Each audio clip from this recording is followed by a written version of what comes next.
Hey, welcome to Sports Map Houston. I'm Brandon Strange. I'm joined by Vanessa Richardson of Vanessa and Gallant, which you can hear weekdays 10 to noon on ESPN 97.5 and 92.5 FM. Hey, if you haven't already, subscribe to the channel, click like on the video, click that bell for notifications, and comment below and tell us what you're thinking on these topics. Vanessa, over the weekend we had some news, a lot of news actually, with Deshaun Watson, Carlos Correa. Let's talk about the latter of the two. We had technical issues last week, so we weren't even able to put out some videos. And subsequent to that, our own John Granato reported that the Astros ghosted texts and calls from Correa's agent, Scott Boras. So I got to ask you, what's your reaction to all this? You know, I would like to know more. First of all, John Granato, newsbreaker. Here's the thing. If he says it, it happened. At least we think so. So I think when I take inventory from the situation, I would just like to know more. Who texted who last? What was that final conversation?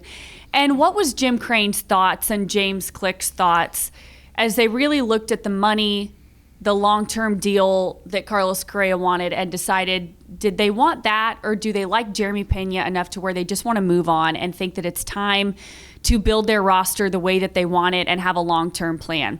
I think more will be revealed within the next couple of weeks. I think through reporters like Ken Rosenthal and certainly John Heyman, I think that we're going to learn more.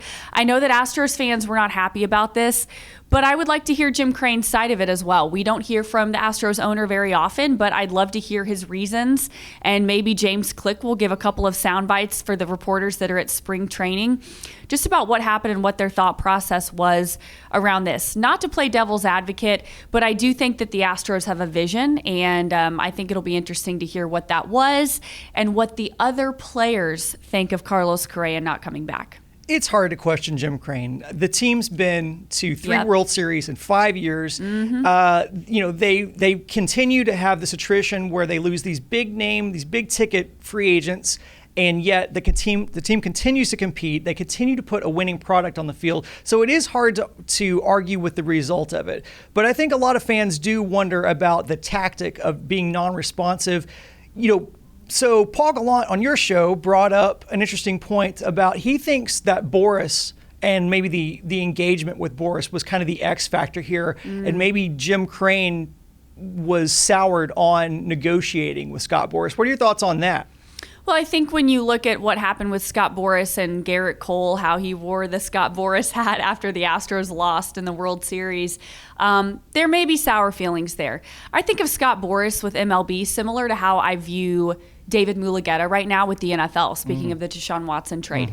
NFL teams probably don't want to be on bad terms with David Mulugeta because he has so many high-profile clients. MLB teams probably don't want to be on bad terms with Scott Boras. But what people need to remember, Brandon, is that this is business. I don't think it's as emotional and as emotionally charged as people think it is. Maybe Houston sports fans kind of feel like that because Bill O'Brien was GM of the Texans for a while and they got used to like some emotional decisions. But at the end of the day, business is business. I actually don't think this will stop Jim Crane from being able to do business with Scott Boras. There may be some sour feelings for a while, but at the end of the day, I think everybody involved understands that Scott Boras has to do what's best for him and Carlos Correa.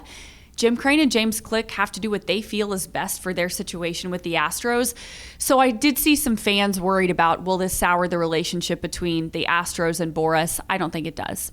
No, I don't think so. But it's interesting, though. It wouldn't be the first time that Correa, or excuse me, Boras, maybe overvalued his client's worth, and we can get into that a little bit later. To kind of piggyback on your segue with the Nick Caserio comment, in regards to the trade value that they were able to get for Deshaun, one of the things that Nick Caserio talked about was the market being the market. You could speculate what the market is, but the market's what people are willing to pay. And we saw that with Correa. The only teams that reportedly made these mega contract offers to Correa, who was heralded as the number one free agent this offseason, the only teams that came with those big mega deals that were reported were Detroit and Baltimore. And the contract he subsequently took for the highest AAV was a shorter deal with the Twins. So not these big markets, not these perennial winners. We didn't see Boston get in on it. We didn't see the Yankees or anything. We didn't see them. On the other hand, Seager got his money early. Simeon got his money earlier. And subsequently, we saw Story get his money after the lockout. Although, in fairness, his deal was much more comparable to what Correa's offer was from the Astros. But taking all that into the mix, considering what we expected Carlos's value to be versus what the offers actually were, doesn't the market really tell the story about Carlos Correa here? It absolutely tells the story about both Carlos Correa and Deshaun Watson. Carlos Correa and Scott Boras played the waiting game. I'm not actually saying that was a bad move, but there's pros and cons to that. And maybe one of the cons is that he didn't get quite the deal that he wanted now, but Scott Boras saw the situation and said, look, you're going to get an option. So you may not get the deal you want now. Wait a year, wait maybe 2 years, and you've got this. I think there is a major red flag that we're kind of overlooking, or I mean, some people are talking about it, but you saw that before the lockout, his representation at the time was asking for an offer before they would turn over medical information about Correa. And so you have that combined with the fact that the Astros, who know Correa's medical better than anybody else and better than any other team, intimately know his medical condition. And we had all the reports of him laying down on the team charter, going back and forth but from games because his back, that maybe there were questions about his health overall.